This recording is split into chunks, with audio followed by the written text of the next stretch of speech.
Ya, Bung Abraham, saya Gimana? nyambung sedikit. Banyak orang melihat bahwa keberadaan KPK ini gagal. Kenapa? Karena pendekatannya begini. Ternyata sekian banyak orang yang ditangkap, tapi kasus korupsi semakin parah. Yang kedua, mereka melihat anggaran. Berapa besar anggaran yang dikeluarkan pemerintah untuk membentukkan KPK, dan kemudian nilai uang yang dikembalikan akibat korupsi. Ada juga yang melakukan pendekatan semacam itu. Bagaimana Anda menanggapi soal ini? Ya, mungkin kalau Anda lihat uang yang dikembalikan dari barang sitaan, itu mungkin memang ada gap dengan anggaran dikeluarkan. Tapi kalau Anda lihat dari hasil pencegahan, Bung Arif, yang saya bilang tadi, loss, ya, itu besar sekali jumlahnya. Yang karena kita perbaiki sistem sehingga tidak terjadi loss. Ya, tadinya kalau kita tidak perbaiki sistemnya perpajakan, itu bisa terjadi loss sekian. Jadi kita harus lihat secara utuh berapa kerugian negara yang berhasil diselamatkan. Kalau tadi Bung Arif bilang kita selamatkan dari hasil sitaan itu mungkin ya ada gap dengan anggaran. Tapi kalau Anda hitung keseluruhan yang saya katakan tadi, perbaikan sistemnya yang seharusnya loss kalau kita tidak perbaiki tata kelolanya, itu besar sekali jumlahnya, Bung Arif. Sebenarnya intinya begitu. Tapi itu yang kurang dipublikasikan oleh media karena mungkin tidak tertarik. Media lebih tertarik kalau mempublikasikan orang ditangkap, diborgol. Karena itu beritanya mungkin lebih seksi. Bung Arif kan bekas wartawan, mungkin begitu. Saya nggak ngerti. Masih wartawan, bukan bekas. Wartawan nggak ada bekas. Oh gitu Bung Arif, sorry. Saya minta maaf. Oke, yang lain silakan. Siapa nih? Tadi saya minta tanggapan Bung Rocky, Mas Hersu. Ya. Karena Bung Rocky pernah keras soal masalah ini. Yang mana yang mau pemberantasan atau pencegahan gitu. Ya. Saya pernah tadi. Oke. Itu keterangan komprehensif dari Abraham Samad tadi itu. Dan Samad menerangkan apa yang jadi bagian dari kesulitan internalnya itu. Nah, soal pencegahan itu saya sering sekali jadi narasumber di dalam sesi-sesi KPK terutama di daerah yang melibatkan dulu disebut pendidikan anti korupsi untuk kader partai. Jadi saya ikut di situ tuh. Nah, sering kali justru partai besar yang nggak mau kirim kadernya di dalam pendidikan itu tuh. Jadi itu terlihat dari awal bahwa seolah-olah nih partai-partai besar ini menganggap bahwa kalau kadernya dididik anti korupsi, nanti dia nggak bisa bermarkas di badan anggaran nanti untuk ngintip peluang korupsi kan. Jadi dari awal memang kita tahu bahwa ini niat dari awal adalah mengangkangi APBN. Jadi sekali lagi kalau tadi diterangkan bahwa seolah-olah pindah dari KPK ke ASN itu masih memerlukan pengawasan atau screening atau ujian. Padahal tadi Abraham Samad menerangkan bahwa KPK itu standar etiknya bahkan di atas Bank Indonesia. Jadi sebetulnya keputusan Mahkamah Konstitusi itu bunyinya silahkan pindahkan KPK ke ASN, pindahkan aja ke ASN. Dan jangan mereka dirugikan ketika tiba di dalam institusi yang standarnya lebih rendah dari KPK. Itu filosofinya tuh. Jadi bukan disingkirkan justru supaya dia tidak dirugikan di dalam sistem ASN. Itu jelas, imperatifnya jelas itu. Lain kalau KPK standarnya di bawah ASN, di bawah BI, maka mesti ada skrutinisasi itu. Tapi justru ASN yang mesti pakai standar KPK. Jadi logikanya begitu. Dan Mahkamah Konstitusi benar mengatakan bahwa harusnya hanya dipindahkan dan jangan dirugikan. Ini bukan sekedar dipindahkan, disingkirkan. Jadi ini soalnya sebetulnya tuh. Nah kalau kita mau pakai standar yang lebih tinggi, bahkan pimpinan KPK tidak boleh bertemu presiden. Kalau dia mau bertemu presiden, mesti diawasi oleh wartawan dari jauh, diawasi oleh Dewas. Nggak bisa 1-2 orang bertemu presiden. Karena di situ potensi untuk korupsi ada. Apalagi satu pesawat duduk berdampingan dengan presiden. Nggak bisa itu. Jadi memang KPK dibuat sedemikian rupa. Sehingga kalau orang masuk KPK, lebih sulit dari masuk surga. Kira-kira begitu maksudnya tuh. Kan itu siratul mustaqimnya kan dibikin lebih ringkih itu. Jadi memang kalau kita niatkan dari awal, kan kita berupaya untuk menghasilkan kualitas bangsa ini. Nah sekarang soal KPK sekedar dia bilang soal prosedur. Ya prosedurnya udah begitu, dipindahkan ke ASN, maka mesti ada tes seolah-olah ini barang baru yang mesti dites ulang masuk ke ASN. Kan itu dungunya kan di situ kan. Jadi memang diniatkan untuk melemahkan KPK dengan maksud memudahkan korupsi. Bahkan di ujung kekuasaan, karena anggarannya defisit terus, nggak ada lagi sisa-sisanya, maka silahkan korupsi sisa-sisanya tuh. Jadi mentalnya begitu. Nah kalau mau fair, standar yang dipasangkan pada 75 orang itu dipasangkan aja pada satu orang yang namanya ketua KPK sekarang tuh. Itu aja. Jadi dasarnya itu sebetulnya tuh. Nah sekarang dijadikan isu baru tuh. Ya lebih baik mencegah daripada meringkus gitu. Lo memang mesti diringkus. Kalau nggak diringkus nggak ada alasan untuk mencegah. Jadi jalan pikiran yang meringkus itu supaya ada cara untuk mencegah tuh. Nah karena itu nggak ada trade off, soal ada bencana berhubungan. Kalau pencegahannya dinaikin, maka tidak diperlukan lagi penindakan tuh. Itu tidak di dalam bencana berhubungan. Itu satu nafas bahwa kita meringkus dalam upaya mencegah. Kita mencegah supaya kita nggak perlu capek-capek meringkus tuh. Itu satu paket aja. Jadi partai-partai besar ini seolah-olah bilang ya udah cegah aja tuh, kalau meringkus jangan. Kan itu pesannya kan. Nah, begini-beginian ini yang sebetulnya publik menginginkan agar supaya marwah KPK itu dihadirkan ulang sejak niat awal untuk memberantas korupsi itu. Itu dalilnya tuh. Tapi kita tahu bahwa udah bahkan panselnya itu sekarang jadi semacam juru bicara Firly itu, bukan lagi memanfaatkan momentum untuk memperbaiki keadaan. Kan begini jadinya. Pansel ya udah selesai, ngapain muncul-muncul lagi di publik tuh. Jadi terlihat bahwa memang dari awal pelemahan KPK justru ingin diamankan oleh mereka yang berniat untuk memberantas KPK. Itu pengamanannya justru diniatkan itu. Nah sekarang saya persoalkan satu hal itu. Etik tertinggi adalah ketika Anda mencium korupsi dan Anda nggak bisa berantas di situ, tapi Anda ada di dalam, Anda mesti keluar dari situ. Supaya bikin evaluasi eksternal. Nah Dewas ini juga begitu. Saya ingin Dewas itu rame-rame menanggalkan statusnya sebagai Dewan Pengawas. Karena dia tahu bahwa ada kekeliruan di dalam penerapan konsep integritas dengan menyingkirkan orang. Jadi saya mau ambil yang maksimal bahwa hidup kita di akhir pemerintahan Jokowi akan membebani generasi berikut tentang moral. Lebih berat lagi.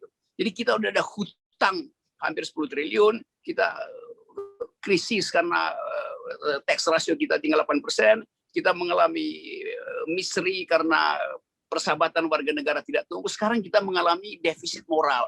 Itu yang akan diwariskan Presiden Jokowi kalau dia turun di 2024, atau bahkan kalau dia turun sebelum 2024. Kan kasihan Presiden baru itu. Begitu banyak beban yang baggage yang dilimpahkan nanti oleh rejim sekarang pada rejim yang baru. Nah itu pentingnya Pak Samad menghidupkan kembali ide tentang integriti itu. Jadi kalau dipakai standar KPK, maka seluruh kabinet itu lumpuh hari ini. Dan itu memang kita inginkan supaya pakai standar KPK. Tapi KPK sekarang distandarkan di bawah ASN justru.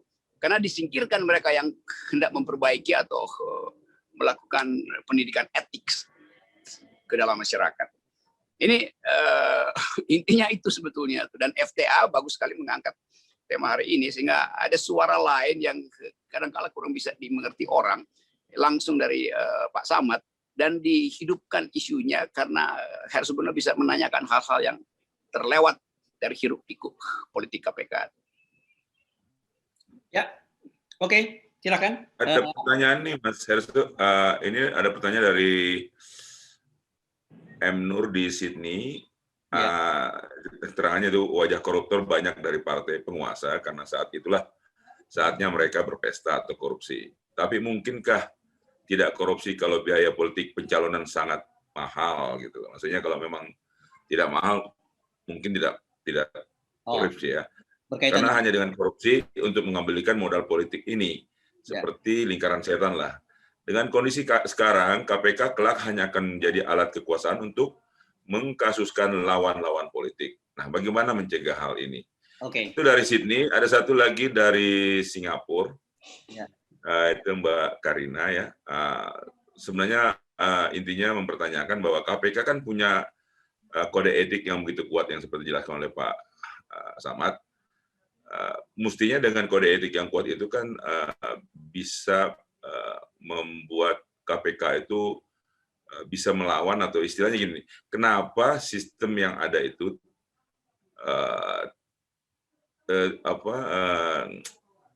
sulit untuk KPK, sebentar nih saya bacanya, apakah KPK tidak punya kekuatan hukum untuk tidak diatur oleh negara gitu kan? Dia punya code of conduct yang kuat gitu kan.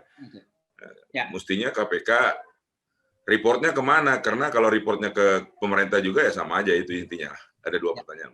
Oke. Nah, ini saya tambahin sedikit dari code of conduct dan juga soal koruptor. Ini jadi saya membaca juga di media sosial ada usulan kata koruptor ini sebenarnya sekarang ternyata sudah jadi kata biasa gitu, tidak memberikan stigma apapun. Jadi ada usulan bagaimana kita menciptakan nama baru yang ada semacam shame culture gitu, budaya malu. Ini biasanya Bung Rocky yang akan bisa punya gagasan yang menarik. Yang kedua, saya kira penting juga sampai ketanyakan ke Pak Bram Samad ini berkaitan dengan posisi Pak Firly. Tadi kan kalau code of conduct-nya sangat luar biasa. Pada waktu itu kan Pak Firly sebenarnya hampir kena ketika masih dia di Deputi Penindakan. Itu ketika bertemu dengan seorang pejabat, yakni Gubernur NTB, ketika waktu itu tengah diselidiki kasus korupsi pembelian saham Newmont, itu kan kemudian Firly urung mendapat sanksi karena dia ditarik oleh Mabes Polri. Dan ironisnya kemudian dia balik lagi menjadi ketua, dan dalam kasus ini sekarang yang sedang ramai itu berkaitan dengan penggunaan helikopter, karena pada kasus sebelumnya dia hanya diberi sanksi ringan, dan sekarang dilaporkan bahwa ICW menemukan data-data bahwa tidak seperti yang disampaikan oleh Firly, itu harga helikopter itu sewanya itu mahal sekali, jadi diduga dia juga menerima gratifikasi. Jadi kalau dengar Pak kejelasan Bung Samad tadi, harusnya kan orang seperti Firly itu udah layak dipecat gitu ya. Silakan, Bung Samad. Ya, saya jawab yang mana dulu? Dari awal dulu ya. Dari boleh, mana aja yang Anda ingat dulu atau kronologis boleh. Jadi ongkos politik yang terlalu mahal mungkin tadi itu intinya ya, Bung Tata ya. Iya, jadi begini, dulu waktu KPK itu kan juga masuk ke dalam partai politik untuk memperbaiki sistem organisasi tata kelola partai politik. Kenapa partai politik Indonesia seperti sekarang ini, Bung Arsubino? Ada dua hal sebenarnya yang menyebabkan. Setelah kita kaji. Pertama, partai politik di Indonesia tidak punya code of conduct. Jadi setiap partai politik di Indonesia itu hampir tidak punya code of conduct, kode etik, Bung Arief.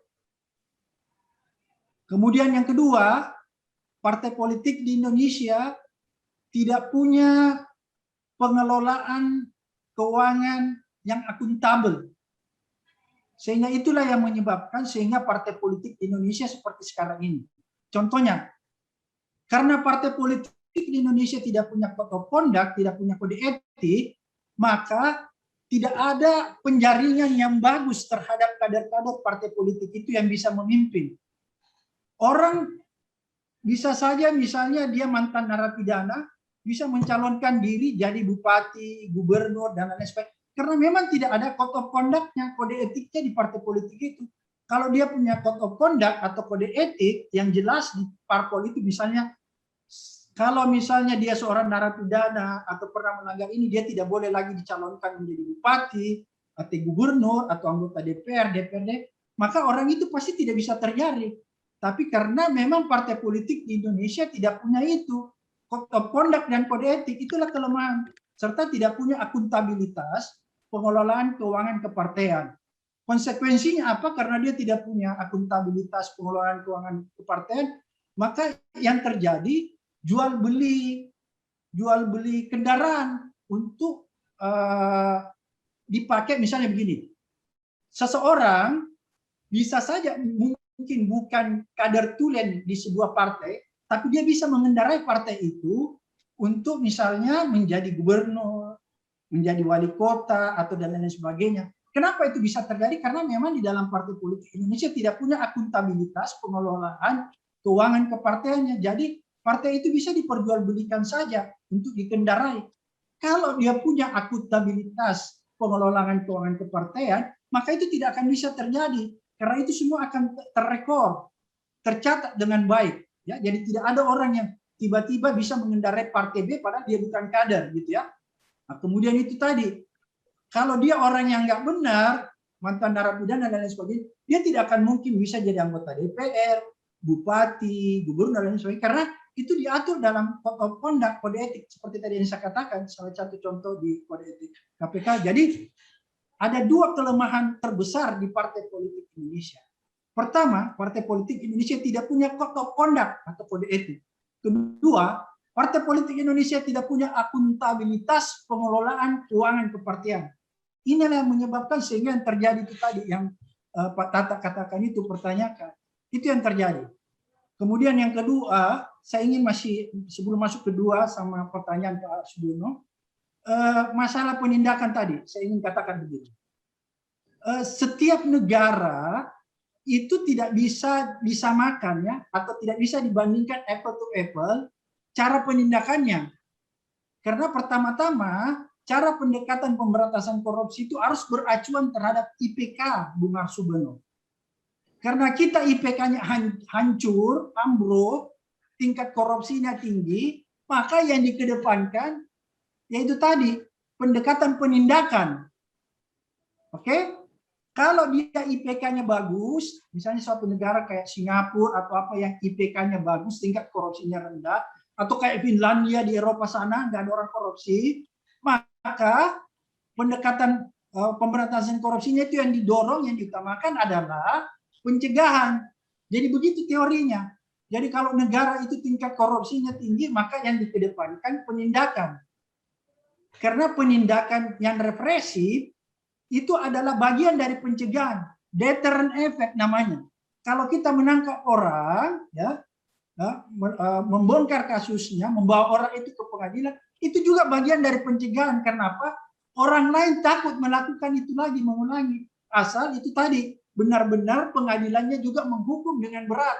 Kalau misalnya cuma KPK-nya setengah mati menangkap orang, terus pengadilannya menghukum dengan lemah, maka itu tidak terjadi yang namanya deterrent effect.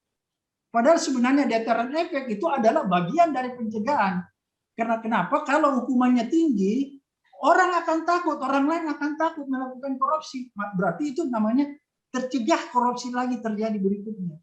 Jadi itu tadi, penindakan itu adalah bagian deterrent effect. Jadi cara penindakan korupsi di satu negara dengan negara lain tidak bisa disamakan, Bung Tata.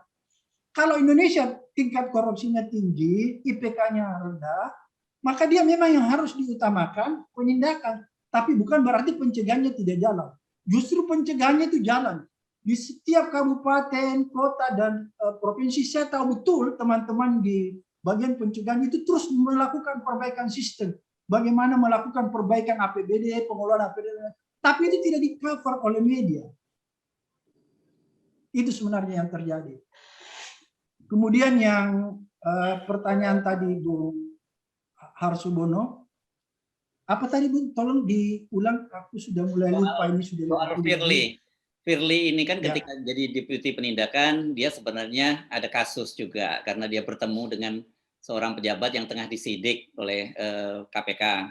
Kemudian yang terakhir ini kan sekarang soal dia menyewa pesawat helikopter yang betul. ICW menemukan data ada perbedaan antara angka yang dilaporkan dia dengan temuan yang dilakukan ICW dan kemudian sekarang dilaporkan ke polisi, ditolak, dan sekarang ke Dewas gitu. Ini kan juga berkaitan dengan code of conduct yang saya kira sekarang menjadi melemah. Kalau tadi Anda gambarkan kan seperti malaikat, tapi nyatanya sekarang, seperti jadi manusia biasa saja gitu.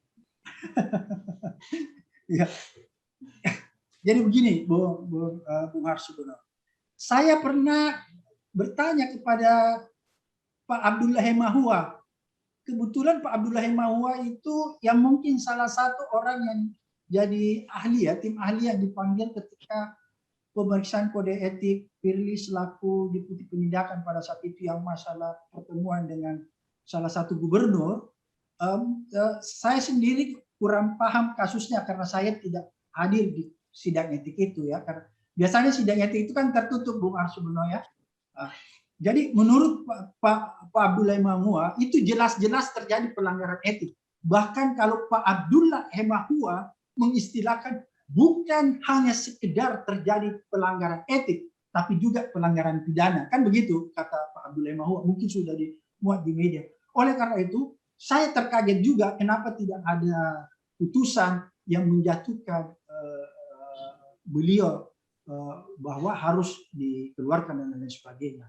Tapi mungkin ini adalah sebuah kelemahan yang dilakukan Dewas yang tidak membuka lebar-lebar persidangan kode etik itu.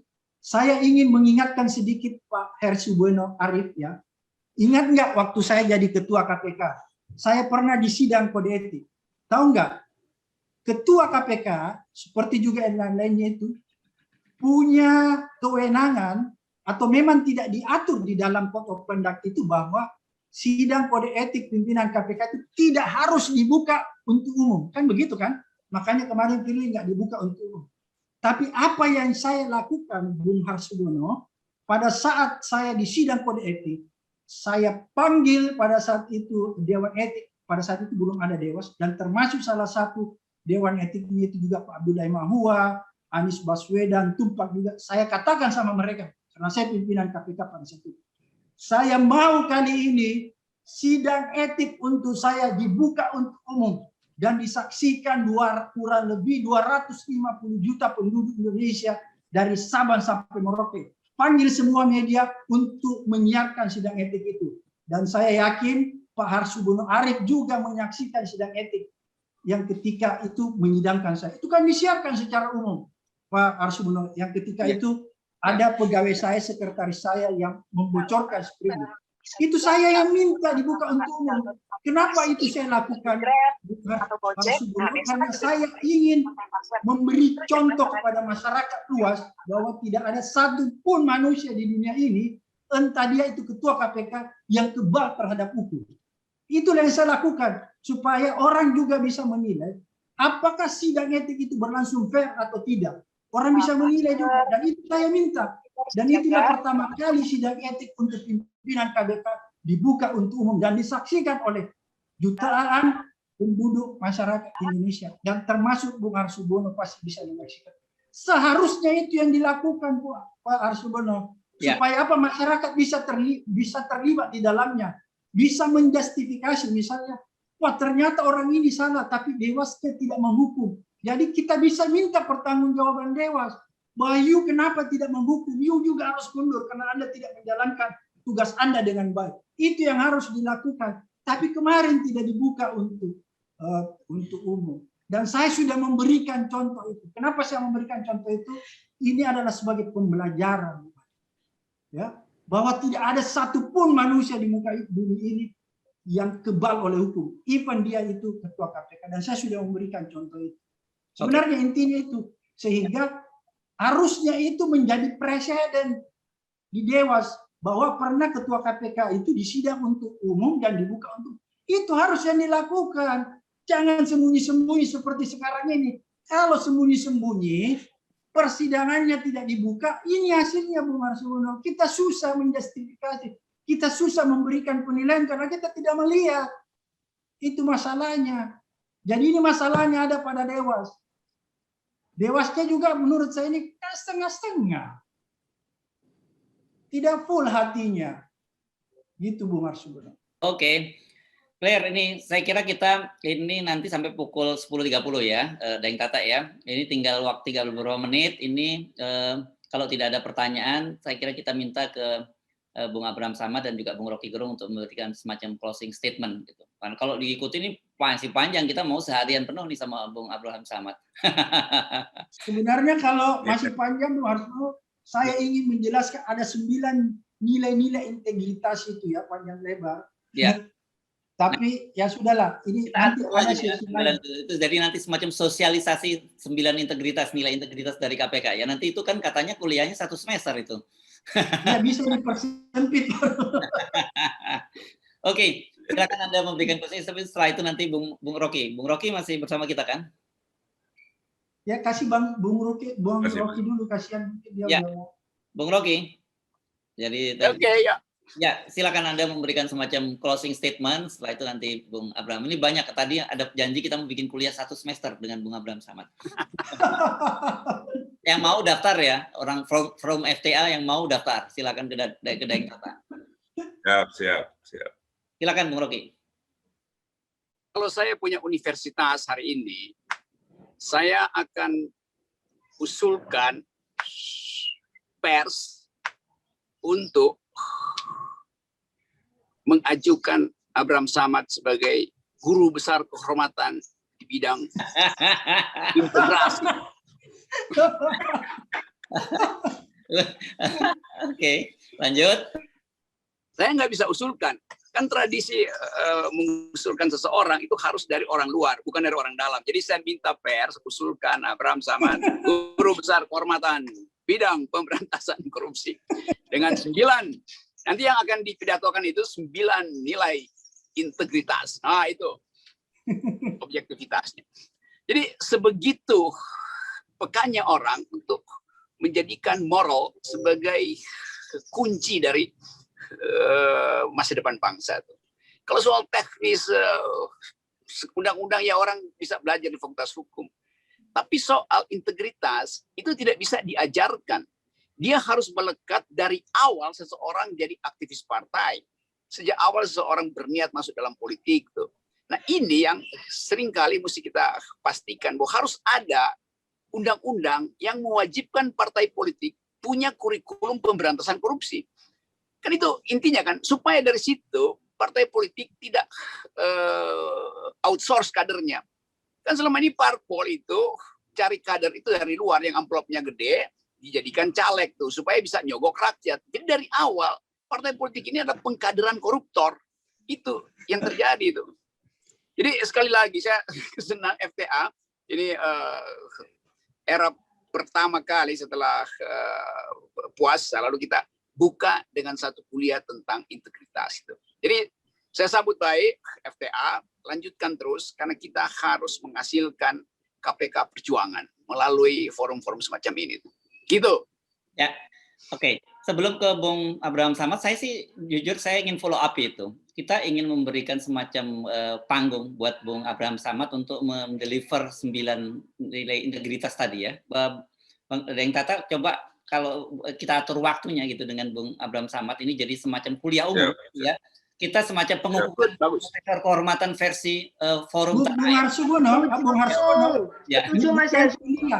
Tapi kita sharing. Saya tidak berhak memberi kuliah kepada Bung Rocky Gerung, Bung Harsubono, dan teman-teman yang ada di forum ini. Karena saya orang biasa-biasa saja, tapi kita cuma sharing tentang 9 nilai-nilai itu. Ini kampus virtual, jadi kampus Universitas Forum Tanah Air memberikan gelar virtual juga, profesor kehormatan secara virtual kepada Bung Abraham Samad.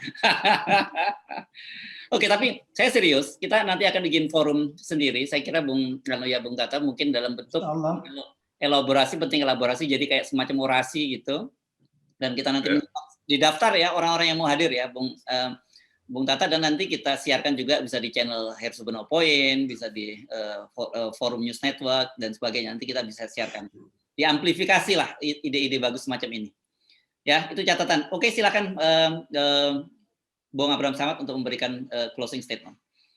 Ya, Bung Harsubono. Saya melihat begini ya. Kalau tidak kita harus mengkonsolidasikan diri ya. Orang-orang baik ini harus mengkonsolidasikan diri ini agar supaya kita terus bisa mendorong ya, agar pemberantasan korupsi ini bisa berjalan sebagaimana mestinya dan menggagalkan upaya untuk menyingkirkan ke-75 orang yang betul-betul berjuang demi pemberantasan korupsi ini.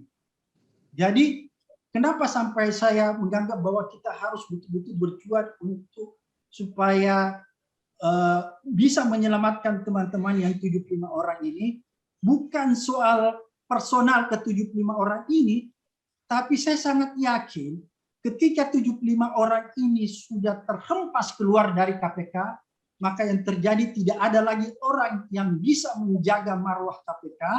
Kemudian yang kedua, saya juga sangat yakin bahwa pemberantasan korupsi di Indonesia akan macet. Dan itu akan bertanda bahwa KPK itu sudah mati. Sudah tidak ada lagi.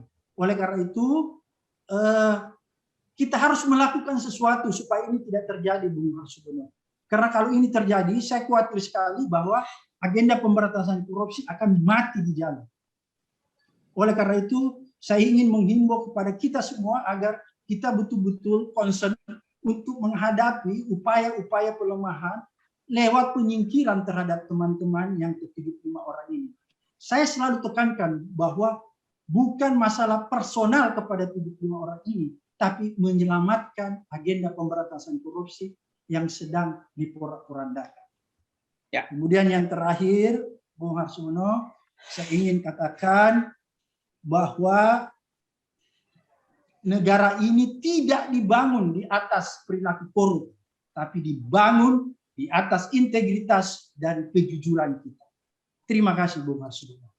Ya, terima kasih Bung Abraham Samad. Ini kita bisa beri applause dulu. Terima kasih Bung Rocky Gerung, dan seluruh peserta yang hadir di forum ini. Oke, jadi ini alhamdulillah acara kita berlangsung lancar, dan tadi seperti dikatakan Bung Abraham Samad, alhamdulillah juga tidak ada yang mencoba menghack atau mengajukan. Biasanya memang saya tahu kalau ada forum-forum mantan aktivis dan pimpinan KPK ini memang ada persoalan-persoalan semacam itu. Sekali lagi Bung Harsono, saya minta maaf yang sebesar-besarnya karena agak terlambat masuk tadi. Oke, it's okay. No problem. Nanti kita akan bikin semacam forum, jadi orasi Profesor Kehormatan dengan promotornya Profesor Akal Sehat Rocky Gerung. Ya. Terima kasih. Terima kasih untuk teman-teman di berbagai belahan dunia dan juga untuk teman-teman di seluruh Indonesia. Saya Hersuna Arif mengucapkan terima kasih atas perhatian Anda. Saya kembalikan forum ke Daeng Tata Cassandra. Assalamualaikum warahmatullahi wabarakatuh. Waalaikumsalam.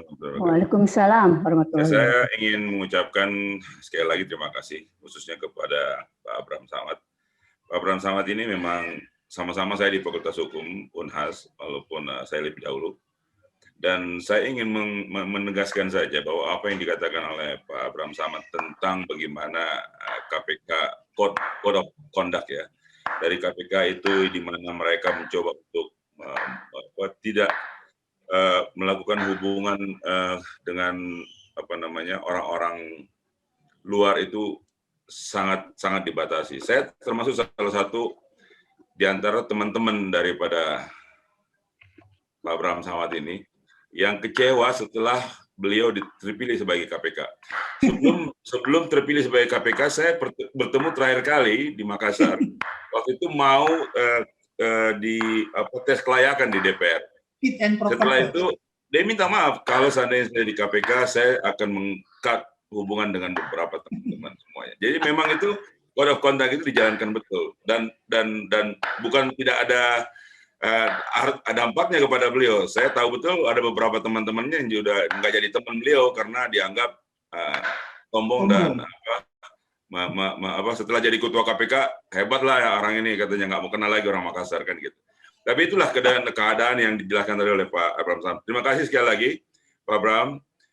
Mudah-mudahan yang seperti dicanangkan oleh Mas Hersu dan Bung Rocky, kita akan buat satu sesi khusus yang jadi pembicara utama adalah Profesor Dr. Honoris Causa dari secara virtual Abraham Samad mengenai kondak dari KPK. Terima kasih Pak waktunya Pak Abraham Samad, dan tentunya kepada Bung Rocky terima kasih sekali lagi. Saya kalau lihat latar belakangnya Bung Rocky ini jadi ingat kemarin saya disuguhkan kacang rebus sambil nongkrong di belakang rumah Bung Rocky ini. Terima kasih Bung Rocky.